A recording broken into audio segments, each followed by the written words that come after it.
Hi, and welcome to another floral share video. In this video, I'd like to share with you what I'm going to be putting on my Christmas table.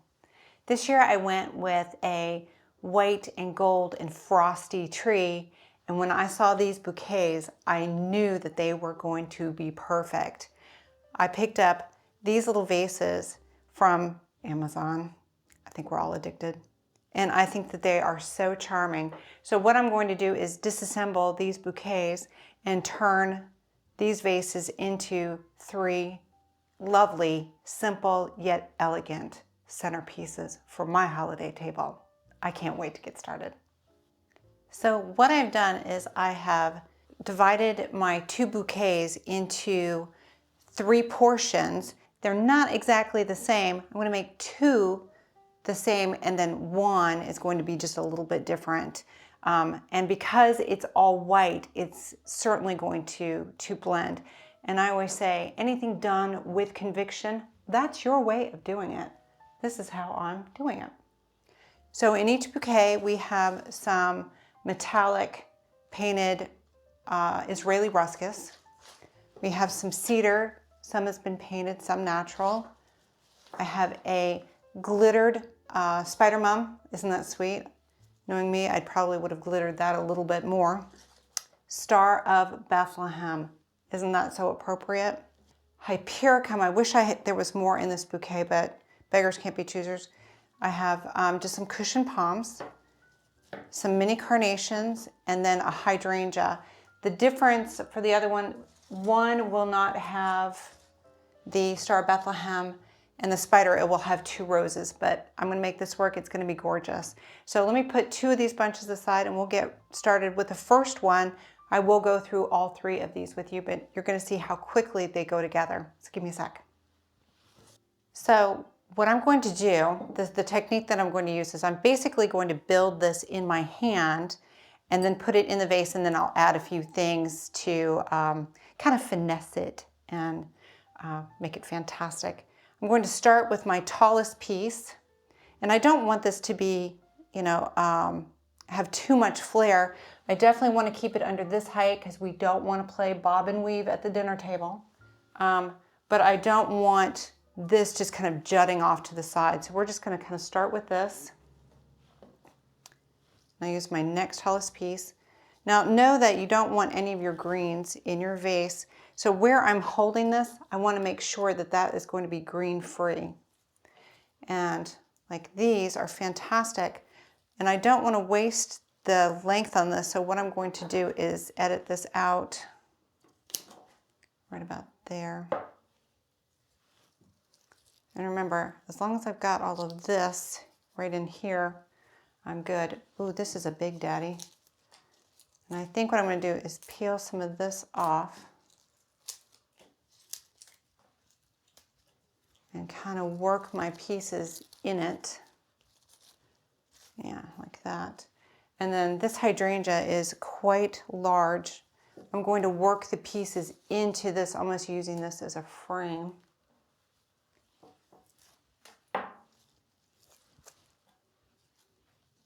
Yeah, just like this. I'm going to slip them in between.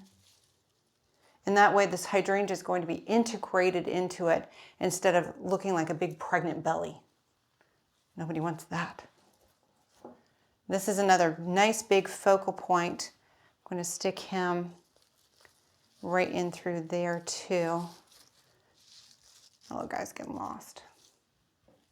This is also another little technique. You can just snap these little guys off at their knuckle and just keep going.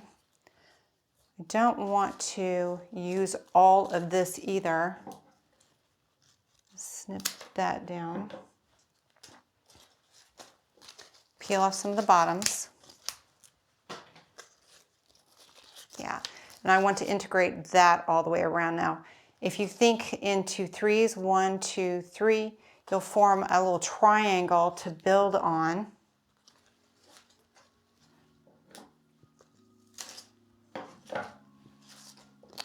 I just love this little touch of metallic. I think it adds some richness to it. I know Christmas, the holidays, are supposed to be fun. They're every once in a while you might want something that is truly simple and elegant. We don't have any little kids in the house this year, so I don't mind going a little fancy. And I just love this painted cedar. I just think it lends it such a little frosty air to it. You can see how quickly this has come together. I think I'm going to save these and add in. Let me show you what I'm going to do here. So I'm going to measure to here. I'm not measuring to the ground because I've got all of this, the neck of the vase. So I'm going to measure to here and then cut and then drop it directly in. So this is about where I am, and that's about how much I want to cut off. But I'm going to do it over my trash can. There you go. Simple as can be. Now it's in here, it's secure, and I can kind of keep adding to this and edit, and I noticed my triangle is not where I want that to be. So let me just move this. Better, so much better. Okay. And I just realized I don't have my Lazy Susan to be able to spin this around. On my next ones, I will get my Lazy Susan out. And this is what I mean. I'm going to integrate my flowers into that hydrangea so it just doesn't stick out quite so badly. I don't like it when it's just kind of lopsided like that. And I definitely want it to have some texture. I don't want this just to be this flat round.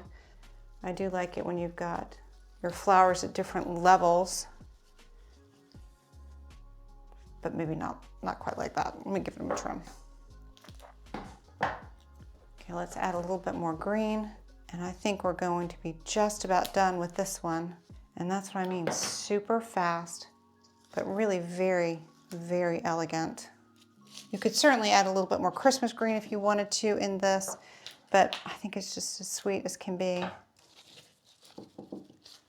Remembering to use all the levels. You're not just decorating here, you're doing here, your middle, and then even this lower edge down in through here.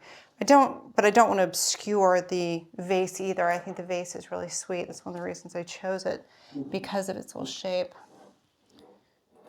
Actually, I think that's about all I want to do. I might save him for another one. And then all of these little guys, you never know when you're going to need them, so I'm going to save these too.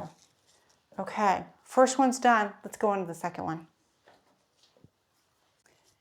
So I know that that was really easy for me. I've been doing this for 1.5 million years, and I'm used to working with flowers in my hand.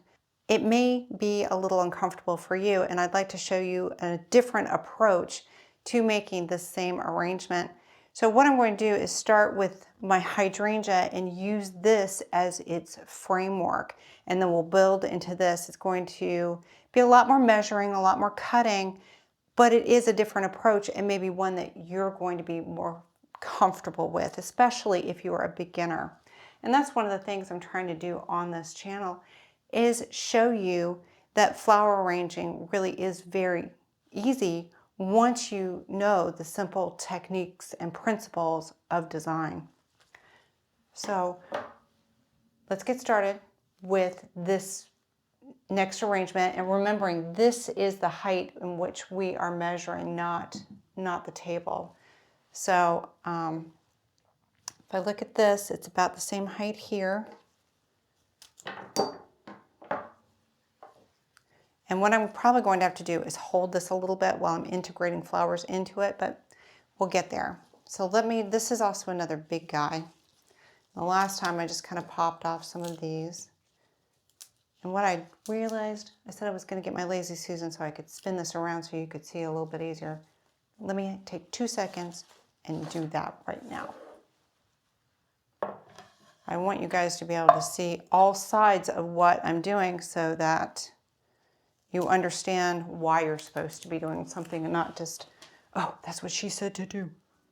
So we're definitely going to have to build with some greens here because I need to be able to get this stabilized.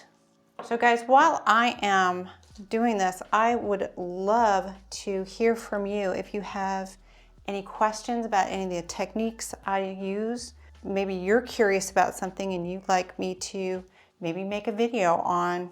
I started out with basic design principles, and I think that that's where just about everyone begins, but I could certainly branch out onto almost any floral subject. And I think, as you can well tell, I have a passion for this. I've been doing it for a very long time, and it just does not get old. Okay, let's bring in this other big one. He's that focal point. Yeah, I think that's about where I want him. Yeah, I think that's going to be good. And let's bring in some of these little minis. I love a mini carnation. I think they're sweet. I know a lot of people think of them as cheap flowers. Personally, I think they're delicate, a little bit lacy. I think they add some interesting texture to a lot of arrangements. And face it, you know, not everyone is made of money. There is nothing wrong with using some flowers that are just a little bit less expensive. I'm a big fan of carnation. Again, I think they're pretty. They come in a ton of colors and they're lacy. I love them. But I tell you, I don't think I've met a flower that I don't like either. I think the closest I've ever come to a flower is rice flower, because sometimes they smell like a barnyard. But they have their own qualities too, because they're very lacy. And you know I am all about texture. Okay, let's start bringing in some of this. And we'll do our triangle, one here, and one over here. I definitely wish I had more of that hypericum. That would have been nice to bring a little bit more green in this. My tree happens to have just a little bit of green on it. It's a white frosty tree that I love, love, love. Although it is a mess of a tree. Every year I just seem to have more and more dust all over the house all Christmas season, but sometimes you just have to take the good with the bad. I think you can see where I am just about the same as this one. And we've come at that from two different angles, and I think that that worked out quite well. Let's add a couple of these little guys down at the bottom. Like I was talking to you about before, we want to make sure that we're decorating all the layers.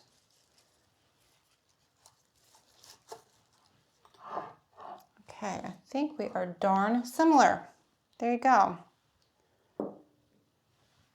Now the next one, this is the one that's going to be a little bit different, and I think what I'm going to do is put one on the one side, one on the other side, and I'll make this one just a little bit different, the one that's going to go in the middle, and maybe I could make a branch out just a wee bit. So hang with me. So as I was getting ready to do the third piece, I was breaking up my flowers, and I was looking at my hydrangea, and I got a floppy one. Man, does that piss me off. We've talked about hydrangea in the past, about how I like to cut them and shave down the side a little bit. In fact, I can do that really quick for you. When I prepare my hydrangea, typically, typically what I'll do is measure and then cut and then shave down about an inch, inch and a half to expose that mara for it to drink. And this one failed. What you can try to do is immerse the entire thing in water. I mean, head and all, the whole thing. Leave it for about an hour. It just might come back. It's not going to last for a week, but it could certainly get you through an event. And one of the reasons I really wanted those two hydrangeas, because I wanted to talk to you about using two of something. So as humans, we are notorious for trying to relate to whatever it is that we see. And we're also 12-year-olds at heart. So if we see two of something, we're going to see horns, ears, eyes, and boobs. And when you've got something of this size, what do you think you're going to be associating this with? So that being said, when we design, we don't want to have two big round things next to each other. I'd put one here and then one on top, because we don't have anything that is like that. So what I will use are these two roses, again, eyeballs right there, and I'll show you how to design with two on that. So let's get started with this single hydrangea. Again, I'm going to start with this arrangement in my hand. I find this to be the easiest to control, and then I can add on to it, kind of combining those two techniques that I did originally. So starting with the hydrangea this time, I'm going to nestle these larger ones in, just like that. And I don't have the Star of Bethlehem in this one, I have the 2 roses.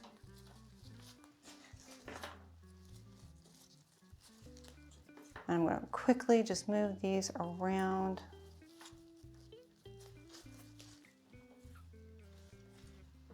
And I thought I was going to have a little bit more. I think I might have a stash. No, maybe I used my stash. Never mind.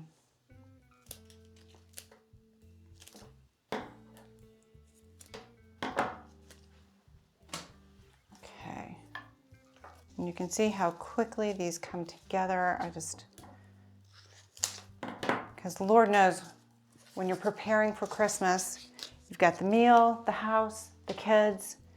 Usually the flowers are the last, but I think this one is so zippy and rewarding. You can definitely take the minute or two that it takes to get these to come together. And guys, just with a little bit of practice, you will become proficient. I don't think that we reward ourselves quite enough. We might think of, oh, I'll reward myself with a piece of chocolate cake, not with a bouquet of flowers. But really, I think flowers are a gift to our soul. It just brings so much visual joy. You know, it smells delicious. There's so many good things about flowers. Okay, now adding that texture of these little frosty bits. Did you see that? I just knocked it off the table. Okay, we're going to keep going. Even though I know I'm going to want those pieces. Okay, now I want to make sure that I haven't turned this into a square that I'm using 4. So I want to make sure that 1 is in the center, and then I'll have 1, 2, 3 around it. And I think this is probably a good time to go ahead and cut, and then we'll add in the rest of our flowers. Okay, now that I have this in my base, I want to take a little bit of a look at it and see what it looks from your side. See what I need to do to adjust. I think some of these darker greens need to come in here.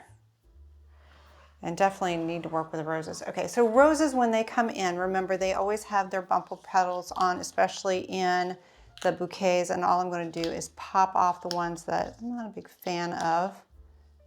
And unfortunately, white can show every bruise, everything that it comes in contact with. So I want one in the center on the top, because if I put 1 here and 1 here, I'm going to get ears or eyeballs, and that's not what I want. So you put 1 on top and then 1 right down underneath of it. That's going to give you a nice balance and not draw any dirty pictures. Bumper petals, get rid of those. And then we'll nestle him right in here, I think. Destroy the whole arrangement. I'll bring him in here. Got a couple more pieces of these little minis.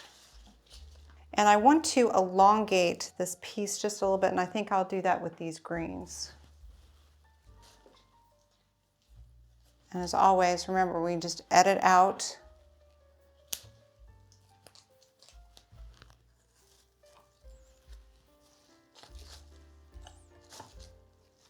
Yeah, definitely a little bit more drama on this one. Because he's different, we're just going to make sure that he's different. And one up here. Now, I know this is going to shock some of you. I'm actually not going to put sticks in this. You certainly could, but I want this to be a little bit more formal, and I do think sticks have a tendency to denote a little bit more of a casual vibe, and that's not what I'm going for my table. I do want something that is a little bit more elegant. Not that we are a cha-cha family. We are certainly not. Half of us will be wearing blue jeans, but this is the one time of year I do pull out the china and the silver and the crystal, and I want it to be special. My mom was such a champion at making every occasion, especially Christmas, just such a special time, and in honor of her, I'd like to keep some of those traditions going. Okay, I think we're done. Let me clean this up super fast. Okay, we have our 3 arrangements. So stinking sweet. And what I'd like to do is show you what they can look like on your table. So the next shot will be these in a dining situation. So my idea for these pieces is I would like to have 3 of them down the center of the table. You could put 2 at either end and 1 in the center, but I really think grouping them makes a stronger impact. How lovely is this? Love it, love it. Guys, thank you for watching, and I'd like to wish you Merry Christmas and a very Happy New Year.